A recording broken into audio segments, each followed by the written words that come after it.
Magandang araw po sa inyong lahat, mga katribo. Heto na po ang pagpapatuloy ng kwento natin tungkol sa karanasan ni Kaemong. Ipagpatuloy na natin ang kwento. Naghintay muna ako ng ilang minuto bago gumapang papalabas ng kama. Saka naupo sandali sa gilid. Takot na takot pa rin ako habang nag-iisip kung papaano makakalabas nang hindi nahahalata noong mangkukulam. Emong, ano nang gagawin mo? Itutuloy mo pa ba ang balak mo? Tanong pa sa akin ni Agum pagsulpot niya sa harapan ko. Nagulat pa ako dahil akala ko yung matanda na ang lumitaw. Grabing takot ang naidulot sa akin noong kanyang biglaang paglitaw. Akala ko kasi talaga yung mangkukulam na.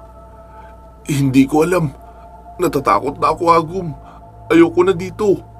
Gusto ko nang umuwi sa amin. Pakiusap, pauwiin mo na ako.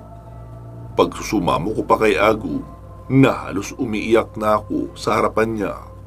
Sumagot naman ito sa kalmadong boses. Huwag kang matakot, Emong. Hindi kita papabayaan dito. Mamamatay muna ako bago kanya masaktan. Pangako, ilalabas kita rito. Pero may isang bagay kang dapat gawin. Ani Agum, kaya nagtaka ako. Ha? Ano naman yun? Tanong ko pa. Kailangan mong lagyan ng langis ang inuming tubig ng mangkukulam para bumalik sa kanya ang sumpang ginawa niya. Paliwanag pa sa akin ni Agum. Seryoso ka ba dyan? Halos himatay na nga ako sa takot dito. Tapos uutusan mo pa akong gawin yan? Reklamo ko pa kay Agum. Gusto mo bang matapos na ang paghihirap ng kaibigan mo? O aalis ka na dito at kakalimutan na lang ang nangyari? Natigilan ako sa sinabi ni Agum. Medyo nawala ang takot ko, ngunit napalitan naman ang inis dahil nakuha pa akong papiliin ni Agum. Sandali akong nag-isip bago tumingin ng diretso sa mga mata niya. Nakabuo na ako ng desisyon. Sige, papayag na ako. Pero sa isa ring kondisyon. Tulungan mo akong gawin ito. Hindi ko ito kayang mag-isa. Pakiusap ko pa sa kanya. Oo, tutulungan kita. Sagot naman ni Agum. Teka, saan ko pala mahahanap ang tubig na iniinom ng matandang yun? Tanong ko pang muli. Nasa loob ito ng kwarto niya. Ano? Seryoso ka ba? Oo, seryoso ako, Emong. Nakapatong ito sa ibabaw ng kanyang misita, katabi ng kanyang kama. Buhusan mo ito ng langis, pero 3 patak lang ang iyong ilalagay. Huwag mong sosobrahan, dahil mawawala ang bisa ng pangontra kapag sumobra ang inilagay mo. Tapos basahan mo ito ng dasal, yung ibinigay ko sa iyo, yung nag-uumpisa sa Bertulek, para mailipat sa kanya ang sumpa. Mahabang paliwanag pa ni Agum. Oo, sige, pero maghihintay muna tayo hanggang sa makatulog siya. Ayokong sumugod doon, nagising pa siya. Kita mo naman ang itsura noon eh. Ngumiti si Agum. Alam ko na yan, kaya maghihintay tayo ng ilang oras hanggang sa makatulog siya. Sagot niya pa sa akin. Hinintay na nga namin na makatulog ang makukulam bago ako lalabas ng kwarto. Mahigit 1 oras din kaming naghintay bago makumpirma ni Agum na nakatulog na raw ang matanda sa ibabaw ng kama nito. Pabalik-balik kasi siya sa loob ng kwarto na ikinukubli ang sarili sa anino ng dingding. Oras na, Emong, ihanda mo na ang sarili mo. Kailangan mo magpakatatag. Wika pa ni Agum. Napatango lang ako bilang tugon, kahit na hindi ako sigurado kung kaya ko ba talagang gawin iyon. Bago magtungo sa itaas ay nilabas ko na muna sa butas sa kusina ang bag ko para kapag nagkabukingan ay hindi ako mahihirapan na makalabas ng bahay. Pinulupot ko sa braso ko ang buntot ng pagi ni Mang Isko. Pati na rin ang langis ni Andrea ay ipinasok ko na sa bulsa. Hindi ako sigurado kung tatalaba ang buntot pagi, pero mas mabuti nang may sandata para mayroon akong laban sa matanda kung sakaling sugurin niya ako. Hindi na ako nagdala ng flashlight dahil nakabisado ko naman ang daan patungo sa kwarto at naka-adjust na rin ang aking mga mata sa dilim. Habang dahan-dahan akong naglalakad sa pasilyo, ay nararamdaman ko ang mahinang langit-ngit ng kahoy sa itaas. Nanggagaling ito sa ikalawang palapag kung nasaan ang kwarto ng matanda. Malikot siguro ito matulog kaya nag-iingay ang kutsyon niya. Mabilis akong nakarating sa hagdan. Huminga ako ng malalim bago umakyat. Napansin ko yung baitang na natapakan ko. Medyo wasak na ito kaya pumagilid ako sa pag-akyat. Habang papaakyat ay laking gulat ko nang mamataan sa dulo ng hagdanan ang itim na lalaki. Muntik na akong mapatakbo pababa sa takot dahil nakatitig na naman siya sa akin. Pinigilan ako ni Agum kaya nanatili lang akong nakatayo sa may gitna. Huwag kang matakot, Emong. Isang multo lang yung nakikita mo ngayon. Tinatakot ka lang niya para hindi ka tumuloy sa gagawin mo. Pumikit ka na lang para hindi ka na niya magambala sa pag-akyat. Huwika pa ni Agum.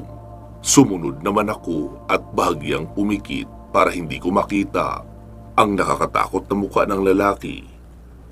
Gaya ng una kong ginawa ay maingat lang ang mga hakbang ko sa bawat baitang ng hagdanan. Hindi ako nagmamadali sa pag-akyat dahil nasa itaas pa ang itim na lalaki.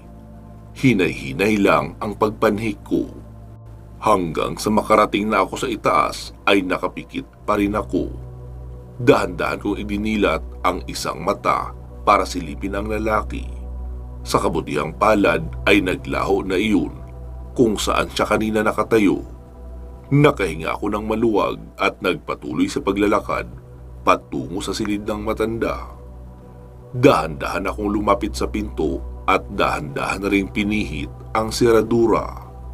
Maingat ko itong inikot pero nagulat ako dahil animoy sing lakas ng gatilyo ng baril ang tunog ng lock nito. Nagbukas ang pinto.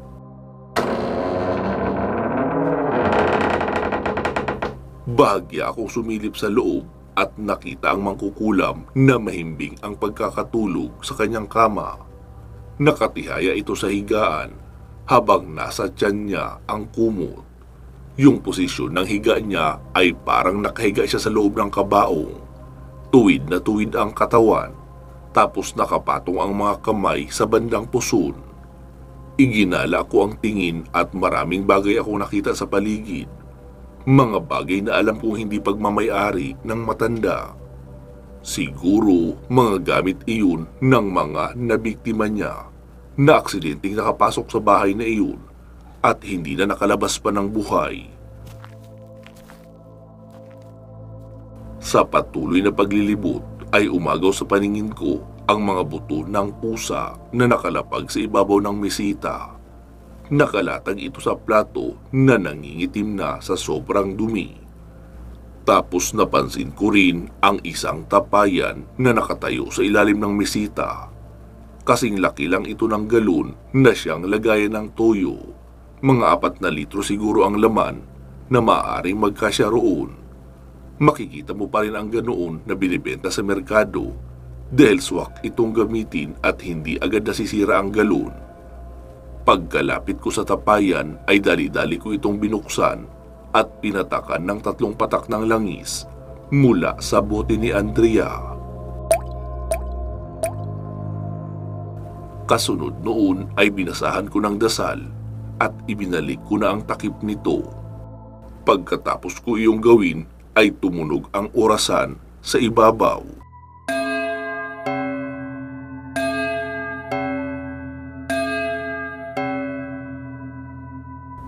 Napatingala ako sa dingding at nakita ang isang analog clock na nakaturo ang mga kamay sa eksaktong 12:00.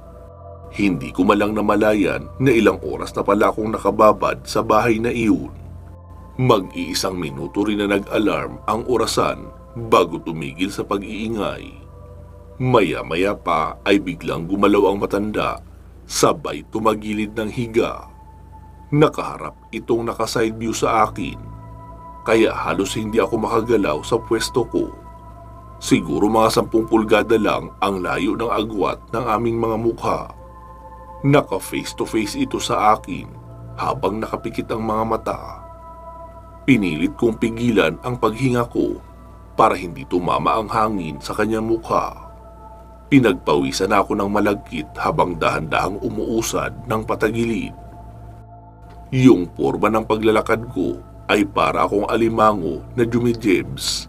Patagilid na gumagalaw ang mga binti ko hanggang sa makalampas na ako sa mukha ng matanda. Dito pa lang ako nakahinga ng maluwag. Matapos nito ay dahan-dahan naman akong tumayo tapos naglakad papalabas ng kwarto. Maingat kong binuksan ang pinto, subalit laking gulat ko nang makasalubong ko sa labas ng silid ang itim na lalaki. Nakatayo itong parang tuod sa labas ng kwarto, kaya kitang-kita ang mapupulang ugat nito sa mga mata habang nanilisik na nakatingin sa akin. Mukhang galit na galit ito sa porma ng tingin niya. Sa takot ko ay naisara ko ng pabalibag ang pinto tapos kumaripas pababa ng hagdanan. Wala na akong pakialam kung nagising ko man ang matanda. Basta ang importante ay makaalis na ako sa bahay na iyon. Habang dali-daling tumatakbo sa hallway ay nararamdaman ko ang mga mabibigat na yabag ng matanda sa ikalawang palapag ng bahay. Mukhang tumatakbo din ito dahil mabilis ang yabag ng kanyang mga paa. Sa sobrang kilabot ko ay nilusot ko kaagad ang ulo ko sa may butas at mabilis gumapang palabas ng bahay. Subalit nagimbal ako nang may 2 kamay ang biglang humawak sa aking mga paa. Hinila ako nito ng sapilitan papabalik sa loob habang nilalabas ko naman ang katawan ko sa butas. Sigaw ako ng sigaw habang nakikipaghilahan ng paa sa matanda. Hindi niya binibitawan ang mga paa ko, kaya nagpupumiglas ako at pinagsisipa ko siya. Maswerteng tinamaan ko ito sa may tiyan, kaya bahagyang napaigik ang matanda. Muli akong gumapang papalabas. Subalit nahawakan pa rin ng matanda ang kanan kong paa. Hinila niya ako kaya nagsisigaw na ako sa takot. Kumapit ako sa mga damo sa labas, pero sadyang malakas ang matanda, kaya nahila niya na ako ng tuluyan papasok. Noong muli akong maipasok, ay agad itong dumagan sa akin. Pumaibabaw ito sa katawan ko, tapos sinasakal niya ako. Sinubukan kong magpumiglas, pero hindi ko siya kaya. Sobrang bigat din niya, kaya hindi ako makagalaw. Naipit rin ng mga tuhod niya ang mga kamay ko. Hindi ako makahinga. Unti-unti nang namumula ang buhok kong mukha sa higpit ng pagkakasakal niya sa akin. Nakatitig lang ako sa matanda at walang magawa.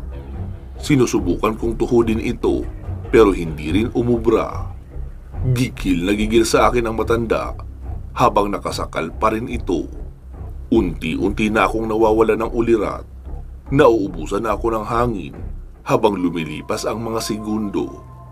Pahina na ng pahina ang tibok ng puso ko.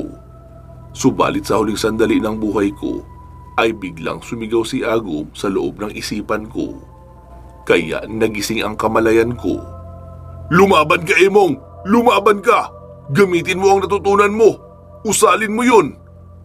Sabay ipinaalala sa akin ni Agum ang orasyon na kailangan kong gamitin. Sa natitira kong lakas ay inusal ko ang orasyon na aking naalala. Mabilis na nanginig ang mga kamay ng matanda na animoy na paso sa pagkakasakal sa akin. Nagulat ang matanda sa nangyari. Napatulala ito at tila may sumagi sa isipan niya. Maya-maya ay napatitig ito na takang-taka. Marahil napagtanto niya siguro na ako yung batang tumawag sa kanya sa ospital. Sandali itong natigilan, kaya ito na ang sinamantala ko para sipain siya uli at tinamaan ko naman ito sa mukha. Nabuwal siya sa sahig. Dito na ako uli nagsimulang gumapang at nakalabas ng matiwasay. Nakuha ko ang bag at tumakbo na ako sabay akyat sa pader. Tumalon ako sa ibaba nang hindi na lumilingon sa bahay na iyon. Pagkatapos ay umalis na ako agad sa mala-impyernong lugar na iyon. Habang papaalis ay narinig ko pang sumisigaw sa loob ng bahay ang matandang mangkukulam. "Pagbabayaran mo ito, bata! Pagbabayaran mo ang ginawa mo!"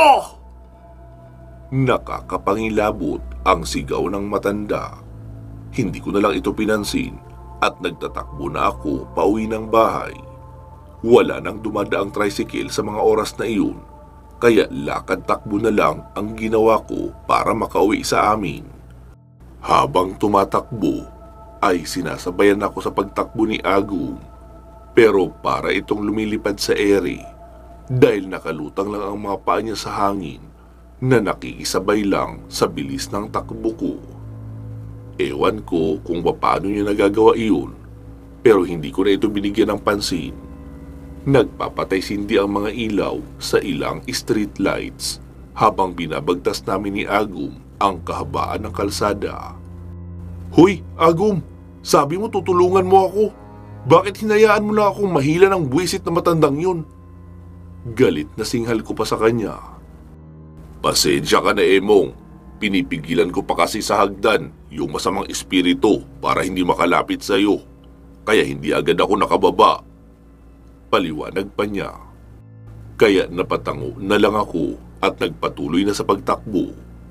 Habang patuloy namin tinatahak ang mahabang highway, ay isang malakas na paggaspas ng pakpak ang biglang dumaan sa ibabaw ko. Napahinto tuloy ako at napatingala. Pero laking gulat ko nang mamataan sa ere ang isang nakalutang na parang itim na kumot. Mabilis itong pumapagaspas sa madilim na kalangitan, kaya hindi ko ganong maaninag ang anyo nito. "Anak ng putakti! Ano ang bagay na yun, Agum?" Gulat na tanong ko pa. "Isang manananggal, Emo." Maiksing sagot pa nito. "Ano? Ibig mong sabihin, ganyan ang itsura ng manananggal?" "Oo, kaya maghanda ka, Emong. Baka nakita ka na niya at ikaw ang puntiryahin." Paalala pa ni Agum sa akin, kaya inilabas ko na agad ang buntot pagi mula sa bag ko. Tinignan ko uli iyong nilalang na nasa ere, subalit unti-unti na itong nawawala sa paningin ko. Yung direksyon ng lipad niya ay patungo sa lugar kung saan nakatira ang mangkukulam. Iyong parang nagkasalubong lang kami ng direksyon. Hindi ko alam kung bakit, pero isa lang ang sigurado ako. Mukhang susugurin ng manananggal ang mangkukulam na iyon. Naalala ko bigla ang nanay ni Glenda na si Aling Sonia. Sa nakikita ko ay nasagad na ang pasensya niya sa pasakit na ibinibigay ng matandang iyon kay Glenda. Kaya mukhang siya na mismo ang tatapos sa buhay noong matanda. Tiyak ang isang madugong labanan na magaganap sa pagitan ng parehong nilalang ng dilim sa gitna ng gabi. Kaya tiyak mabubulabog ang tulog ng mga tao sa lugar na iyon. Gusto ko man itong puntahan para mapanood sila sa laban, pero naisip ko rin na baka madamay lang ako sa gulo. Kaya mas pinili ko na lang na umuwi. Maghihintay na lang ako bukas kung sino man ang matitirang buhay sa dalawa. Sigurado isa sa kanila ang magiging headline ng balita. Parehong malalakas at matitibay ang magbabanggaan, kung kaya't pihadong aabot ng madaling araw ang kanilang labanan. Pasado 2:00 ng madaling araw nang makarating ako sa amin. Pumasok na ako sa bakuran at dumaan muli sa bintana ng kwarto ko. Pagkapasok ko sa silid ay nahiga na ako kaagad at pinilit na makatulog. Pero kahit anong pilit ko ay hindi pa rin ako napuan ng antok. Siguro dahil naging malaking impact sa akin ang mga kababalaghan na naranasan ko sa bahay ng matandang mangkukulam. Kaya hindi ako makatulog ng maayos. Namamahay pa rin sa dibdib ko ang takot at hilakbot habang iniisip ang mga bagay na nangyari sa akin sa bahay ng matanda. Gayunpaman, sa kabila ng takot ay biglang sumagi sa aking isipan si Glenda. Naalala ko ang mukha niya noong dumalaw kami sa kanya kanina. Ramdam ko kung gaano na siya nahihirapan sa kondisyon niya, kaya ipinagdarasal ko na lang na sana maging maayos na uli ang kalagayan niya. Nasa ganun akong pag-iisip nang hindi ko na malayan na nakatulog na rin pala ako. Kinabukasan, nagising akong kumakatok ng malakas si nanay sa pintuan. Napabalikwas ako ng bangon at tumingin agad sa pinto. "Nay, bakit po?" Nagtataka kong tanong kay nanay. "Anong bakit? Mag-aalas 8 na oh. Nasa loob ka pa ng kwarto mo. Buksan mo nga to." Galit na utos pa ni nanay. Naku, lagot. Late na ako. Wika ko pa sa sarili ko at agad nang napabangon sa kama. Nagmamadali kong isinuot ang tsinelas. "Ano ba, Emong? Papasok ko ba sa eskwelahan? O ikukulong kita sa kwartong ito sa buong taon?" Banta pa ni nanay. "Sandali lang po, nay. Nariyan na po." Inis kong tugon, sabay binuksan ko na ang pintuan. "Ano bang kalokohan kasi ang pinagagawa mo? At ngayon ka lang nagising, ha?" Sabay pinukpok ako ng sandok ni nanay sa ulo. Napasigaw pa nga ako sa sakit dahil halos tubuan ako ng bukol sa ulo sa pagkakapalo niya. Padabog kong sinara ang pintuan. Si nanay talaga, ang aga-aga, high blood agad. Diretso na ako pumasok sa banyo. "Aba, sasagot ka pang bata ka, ha?" Papaluin pa sana akong muli ni nanay nang dala niyang sandok. Subalit na isara ko na kaagad ang pintuan. Matapos makaligo ay umupo na ako sa lamesa para mag-almusal. Pero napansin kong wala na si tatay. Kaya naisip kong baka nauna na itong umalis. "Nay, pakiabot po ng sinangag." Utos ko pa kay nanay habang nasa bandang dulo siya ng kusina at nagkakape. "Oh, ayan, kumain ka ng marami." Sabay iniabot nito ang sinangag. "Salamat po, nay." Nakangiti ko namang sagot. "Anong salamat ka dyan? Wala kang baon ngayon, kaya magpakabusog ka para hindi ka magutom sa eskwelahan." Masungit na tugon naman ni nanay. "Nanay naman eh, tinanghali lang ng gising." Malungkot na boses ko pa, kaya inilapag niya rin sa lamesa ang baon ko. "Salamat po, nay." Nakangiti ko pang wika pero hindi na muli pang nagsalita si nanay. Kumain na lang ako ng mabilis. Pagkatapos ay pumasok na sa eskwela. Pagkadaan ko, naabutan ko nagwawali sa loob ng kanilang bakuran si Aling Bebang habang may nakatayong ali sa labas ng bakuran nila. "Oy, Mare! Alam mo ba yung balita?" "Oh, ano daw?" "May sunog daw na nangyari sa kabilang barangay. May isang araw na namatay. Nakakaawa talaga." Wika pa ng ali kay Aling Bebang. Na-curious ako sa aking narinig, kaya binagalan ko lang ang aking paglalakad para marinig ang usapan nila. "Saang barangay ba ang tinutukoy mo, Mare?" Napatigil sa pagwawalis si Aling Bebang. Nagpanting agad ang mga tenga nito sa mainit-init na balita na kanyang masasagap. "Saan pa? E di doon sa abandonadong subdivision. Maswerte nga't naapula kaagad ang apoy bago pa lumala. Subalit nakakalungkot nga lang dahil may isang matanda na hindi pinalad. Naipit raw ito sa sunog." Paliwanag pa ng ali. "Sus, Santa Maria Bulacan!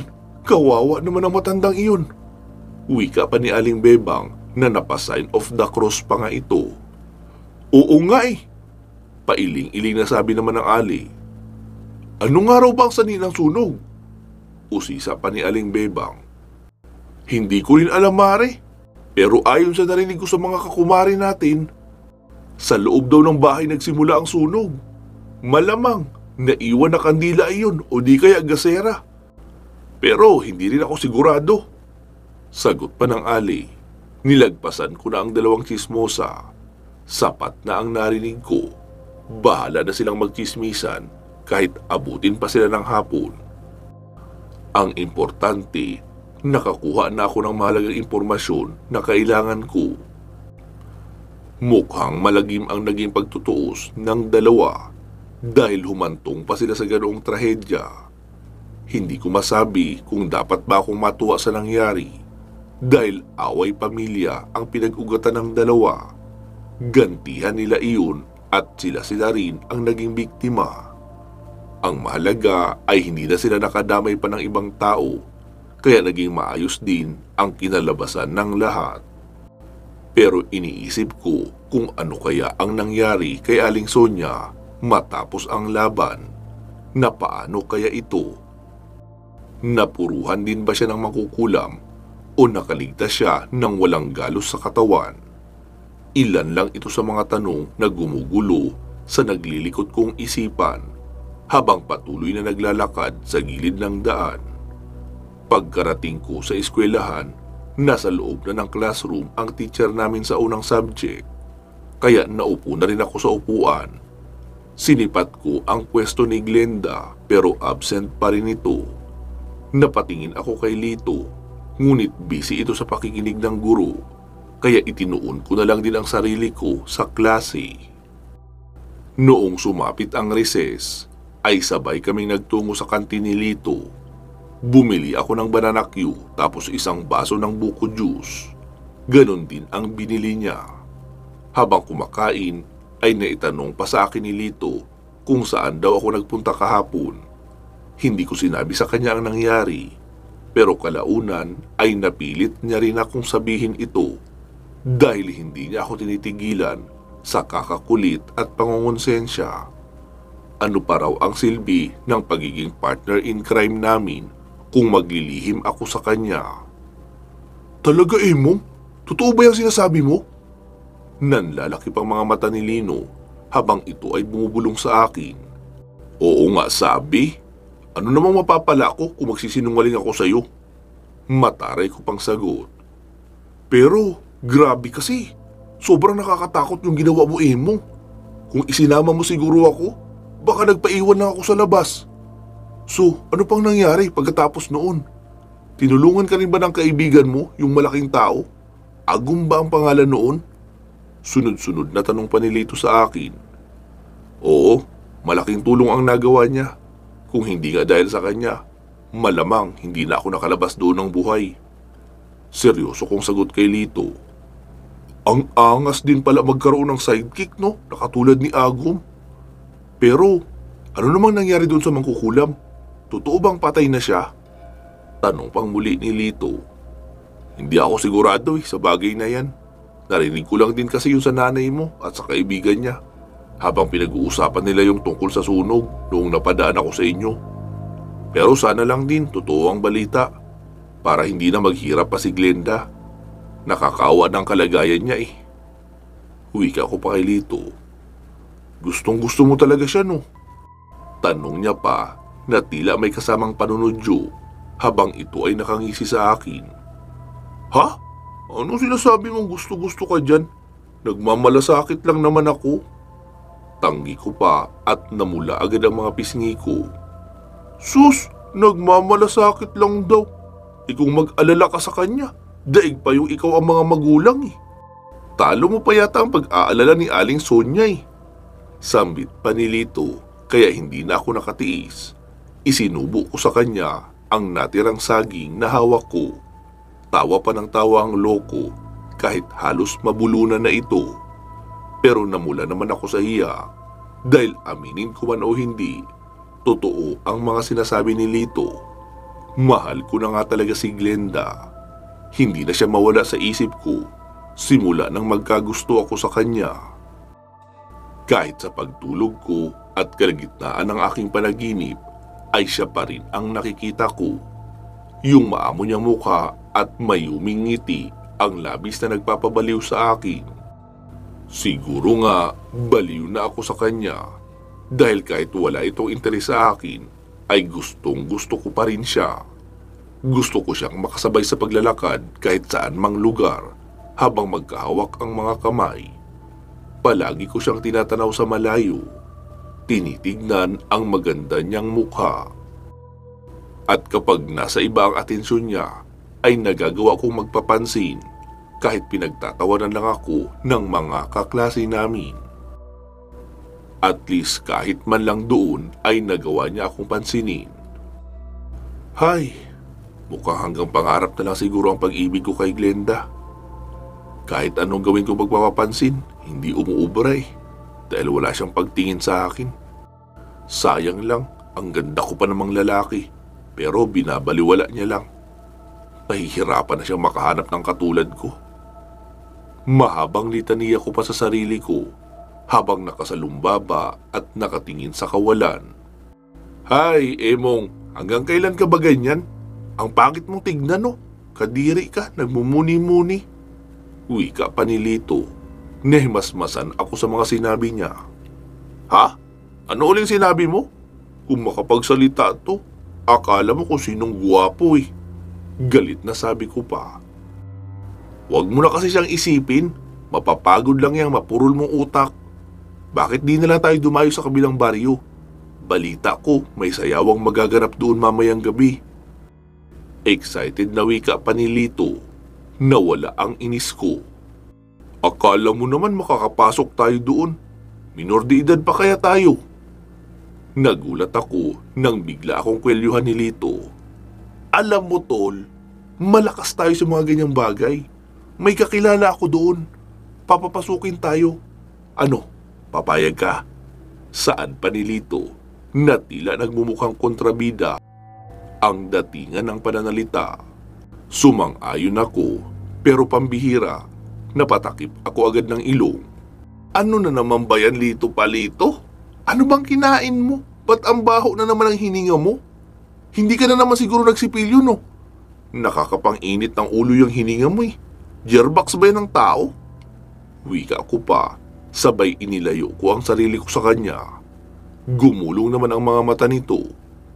Grabe ka naman sa akin, Emo. Kakasipilyo ko lang kaya nung isang araw. Grabe ka naman sa akin, Emo. Kakasipilyo ko lang kaya nung isang araw. Baka sarili mo lang yung naaamoy mo kasi mas malapit ang ilong mo. Ang laki pa ng butas niyang ilong mo na pwede yata akong tumira sa loob. Ganting panlalait pa nito sa akin. Hoy, Palito, kung sakaling hindi mo alam, 2 hanggang 3 beses dapat nagsisipilyo araw-araw para hindi bumaho ang hininga. Tsaka, palagi akong sinisita ni nanay kapag napapansing paalis na ako ng kusina nang hindi pa nakakapagsipilyo. Kaya kahit tinatamad ako, ay napipilitan na lang din. Sumagot naman si Lito. Sus, 3 beses daw sa isang araw. Sinong niloko mo? Buong maghapon tayo nasa school. Sige nga, paano kung magsisipilyo noon? Hindi ko naman kasi sinabing 3 beses ako nagsisipilyo sa isang araw. 2 lang sa akin. Sa umaga pagkatapos mag-almusal, tapos sa gabi pagkatapos maghapunan. Natigilan kami sa aming pag-aasaran noong may lumapit sa amin na kaklase. Uy, Emong! Gusto niyo sumama sa amin mamaya pupuntang diskuhan? Marami kaming makakasamang magagandang chicks. Paanyaya pa ni Buboy.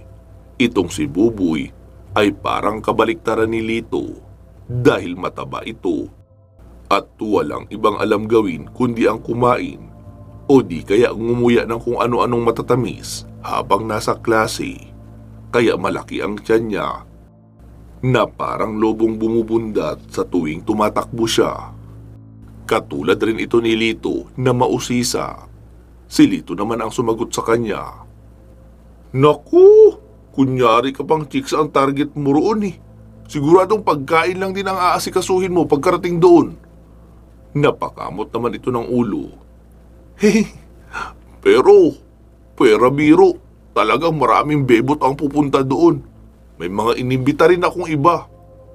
Pero hindi ako sigurado kung pupunta Malapit na kasi ang piyesta, kaya naghanda si tatay para sa pagsalubong sa maraming bisita.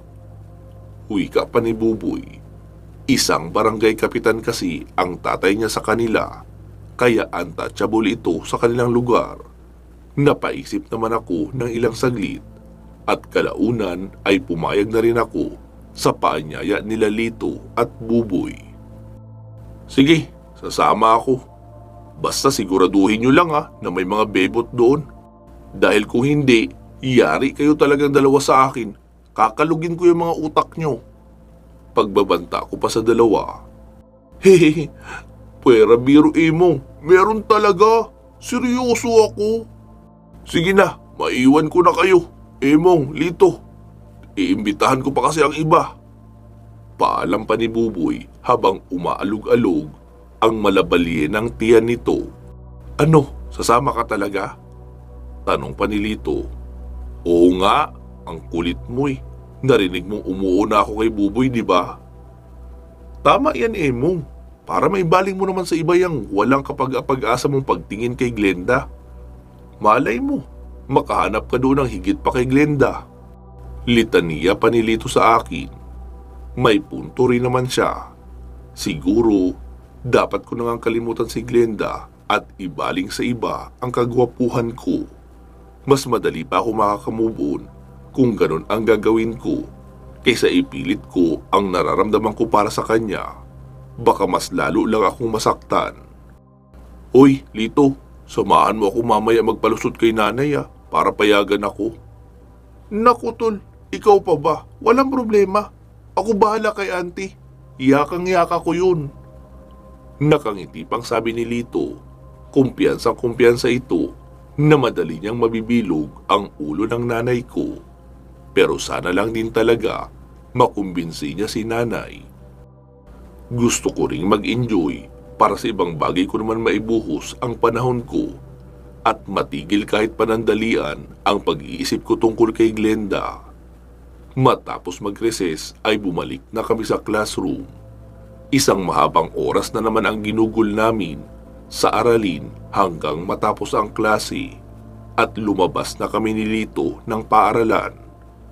Pansamantala muna natin puputulin dito ang ating kwento na tungkol sa karanasan ni Ka Emong, ang taong naging tagapangalaga ng isang medalyon na tinatawag na Tres Pico Dignum. Magsama-sama tayong muli sa karugtong nito. Mag-iingat po kayo palagi at hanggang sa muli.